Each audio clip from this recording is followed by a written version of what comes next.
என்ன அப்படி பாக்குறா? இந்த லெட்டர் எப்படியாச்சும் இன்னைக்காவது கொடுத்துடணும். எப்படி கொடுக்கறது?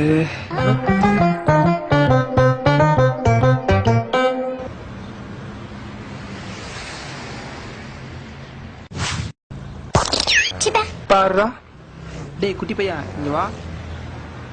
என்னங்கண்ணா? இந்த லெட்டரை அவங்க ஒயிட் கலர் ட்ரெஸ் போட்டிருக்காங்கல்ல, அவங்க கிட்ட நான் கொடுத்தேன்னு சொல்லி கொடுக்குறியா? ஒரு நிமிஷம். இந்த லெட்டர் கொண்டு போய் அந்த பிள்ளை கிட்ட நீங்க கொடுத்தீங்கன்னா நான் போய் உங்க லெட்டரை அந்த அக்கா கிட்ட கொடுக்குறேன்.